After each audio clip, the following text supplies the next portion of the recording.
Ladies and gentlemen, boys and girls, children of all ages across all nations, races, and denominations, what is up? The King of Lightning is here today, bringing you guys and gals One Piece. Wow. Yeah. One Piece, chapter 804 and 805 review. If you haven't seen the live reactions yet, which I'm pretty sure you've already had by now, but if you haven't seen them yet, there'll be a links, plural, in the box below. Now, here's the thing. When it comes to these chapters of One Piece, alright, basically it's, getting a feel of the environment of Zou, the introduction of the mink race and their tech, their shocking, whatever it's called, tech. I forgot what BB called it, but it was Shako or Shakor, something like that. And then, of course, the situation involving the other crewmates, Sanji, Nami, bro, what's going on there? And then finally, although not finally, but then before any of that, it was climbing up the leg to Zou, the back of the elephant, and it was meeting what probably is the ninja that Kanjiro and Kinemon have been looking for. And then finally, after all of that, it's Jack. Jack is the one that's been running around creating all this chaos in the mink homeland. And that's really it. So, first of all, let me start here. Chapter 804.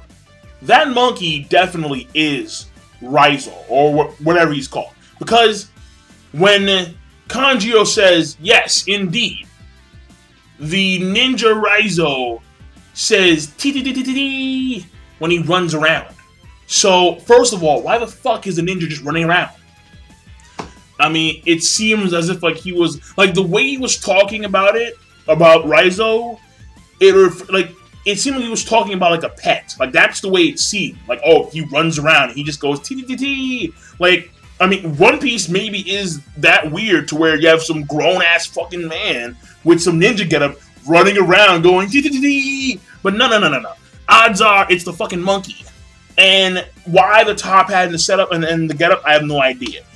But what my assumption here is that Raizo is a ninja monkey who lives in Wano Kuni, who is just like Beppo, where they're both minks, but they don't live in their homeland. They live elsewhere. Or, Beppo is with the Heart Pirates, and Raizo's with the Wano Kuni dudes. So, that's my assumption. I could be wrong about that, obviously, but that's what I believe. So, when he makes that threat to those that are climbing up about how if you guys enter, you'll die and whatnot, you guys aren't allowed there and whatnot, very similar to how Skype rolled initially with, the paying of the, it wasn't belly, it was something else. It was, what was it called? I forgot what their currency was called, but whatever. The X-Toll, I think it was, X-Toll. And how they didn't pay the X-Toll amount for, passage per person. So, fact of the matter is, it's the same thing, and that's what I think Raizo's all about at this point in time. Now, the whole thing with the dragon, Ryunosuke, oh my god, Ryunosuke, no, and then Robin. Oda's been pushing that so far in these past two chapters. The whole Robin being morbid and Usopp reacting. It's a Robin Usopp thing now, where Robin says something really morbid, Usopp, that's not the point. Why are you so morbid? Stop being morbid. Put a fucking smile on. She, take in the sunshine. Goddamn. So, that's Robin for you. Robin actually would be perfect. She would meld well with all the goth kids in high school, straight up. That would be her. But the whole thing here is the dragon, the painting, he went out, and then Oda spent a lot of time on that. It was very funny, and at the end of that, Law and Zoro, really? Come on, guys. Who gives a damn? Get the fuck out of here. So, that I thought was brilliant, honestly. Very funny, very comical. Luffy, of course, going in there, headstrong, not even caring. That was classic Luffy. But where things start to heat up, or where things start to get fascinating, truly, is at the whole Raizo thing. It's seeing how the area is decimated. You have the gates are already busted open. there was clearly some type of, confrontation that happened in this country. And then Zoro and Law being attacked by Carrot, Zoro being the main guy to take her on, and Carrot actually, I would say that she got a shot on him because of the shock core device, whatever it's called, but he did block the attack, technically. So there is some electricity factor involving their weapons. All right? Again, and now, bring him back, Oda. Bring him. You have no idea. If I heard a yeah, and then L Thor over, I'm losing my fucking mind. So, I mean, but that being said, all right, another day, hopefully that happens in the future. But whole thing here is that was when things start to actually, be very impactful. And then on top of that, you have Wanda come in there wearing Nami's bikini outfit. So very fascinating. Now, what I will say is that I didn't go back to check on the outfit that Nami had when we saw her with Sanji during the Kaido chapter, but I think it was a different outfit or a different bikini top. So odds are is that Nami for some reason gave it to Wanda. Maybe because Wanda was like, I don't know, because we know that Kaido's men were there at that point in time, but we don't know what happened to Wanda specifically. The odds are that Wanda got into a fight, her clothes ripped, and Nami gave her her thing, and that was it. That's my assumption. But again, I could be wrong. Now, we'll find out obviously about that later on, because that's just like, I'm stretching there, because we have no idea. Like the details, specific details, again, Oda will flesh them out, or he'll, have them, set out at some point in the future easily. Now, when it comes to chapter 805, right? This is where it's like, whoa. Because not only do you have, granted, you have more of the Mink come out there. You have not only Beppo being returned to the story, which is cool. Beppo and the Heart Pirates, which, I love them. But also, you have Wanda pretty much state that the Straw Hats are dead. So Sanji, Brook, Nami, they're dead. You can find their corpses, or the corpse, whatever, at the belly of the part of the whale forest. That's what I think she meant. Like that's what I'm thinking right now.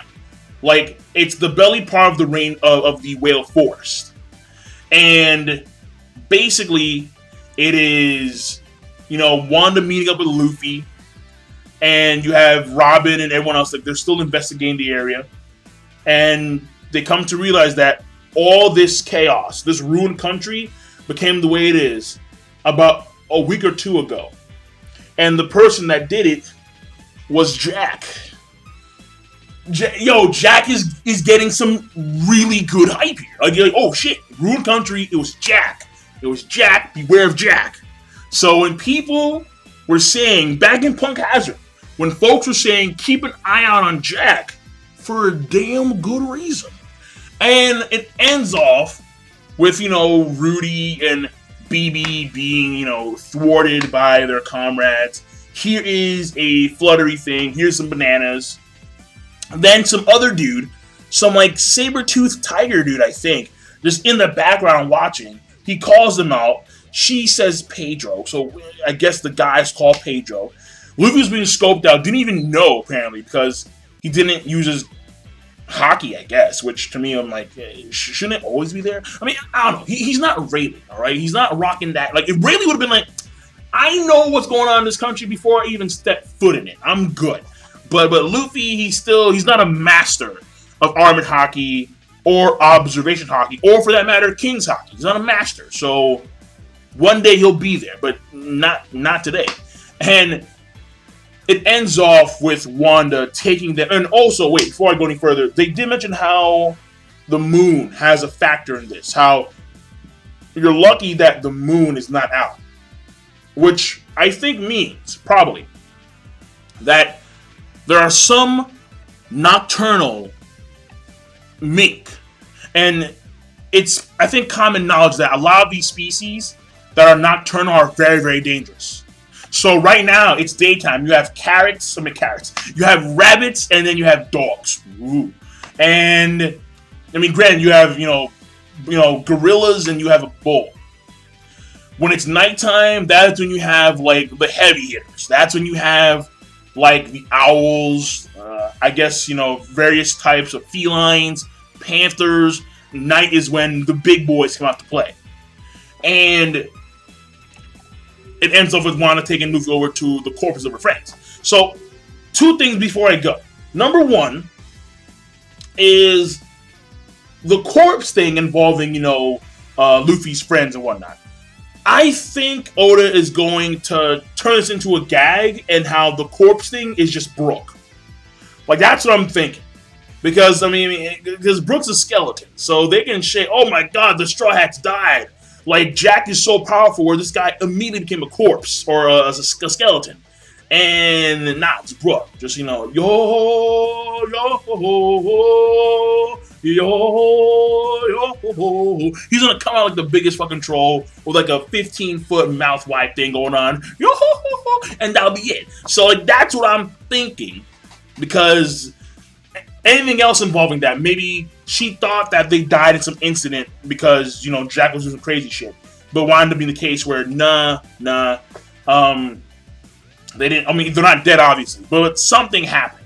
And my guess is that this predominantly involves Brook, because, again, Brook, at first glance, appears to be a dead dude. That simple.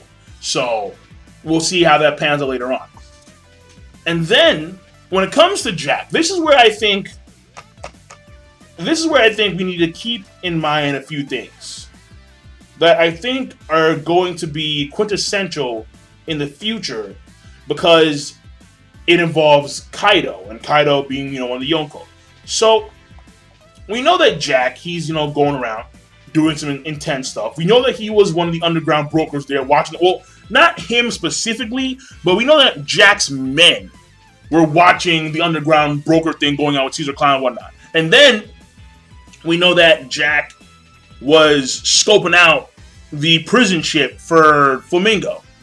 And he had no qualms taking on that ship full of Admiral-class people. I'm putting Suru up there as well. Suru, don't doubt at all. So you have Suru, you have Fujitora, you have Sengoku. They're there.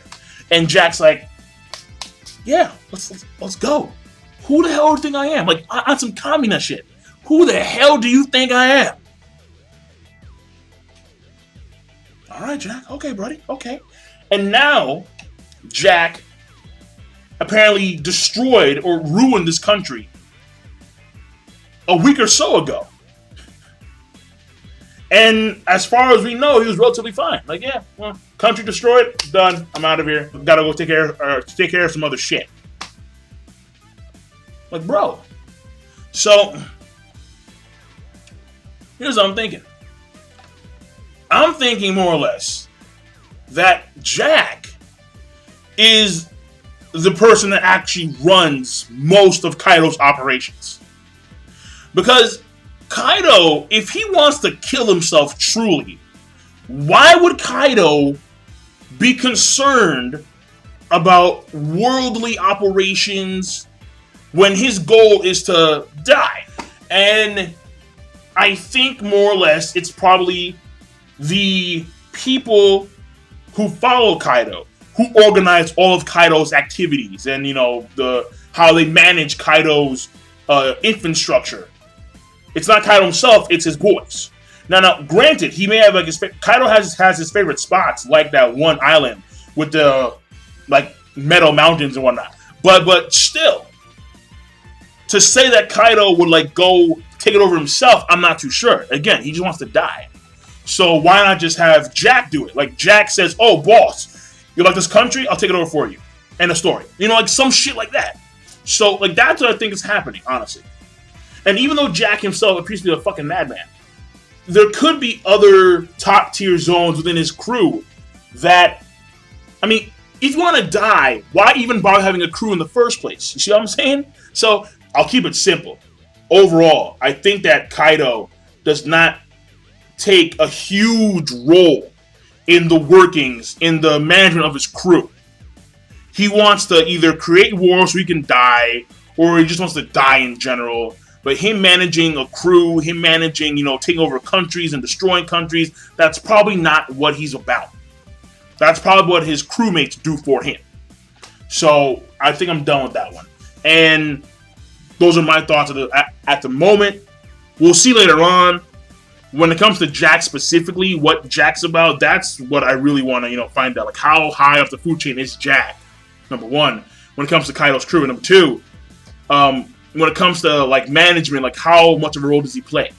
Because if he's willing to actually just take Flamingo from Fujitora and Sengoku and whatnot, like, we didn't, like, apparently, given the context of that chapter, Kaido didn't phone in on Jack, say, Jack, can you get Dovey back? And Jack's like, yeah, boss, I got you. Like, that didn't happen.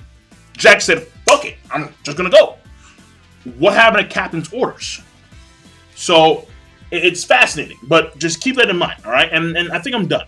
So, overall, chapter 804, I'm gonna say is, overall, I thought it was an okay chapter.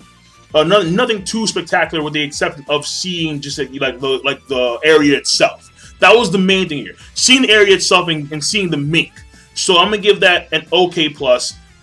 Chapter 805 I thought was very good. I'm gonna say it was a great or good plus to great, and I'll leave it at that. So King Lightning, rate the video, comment, and subscribe as always. Peace. Have a nice goddamn day. Yeah.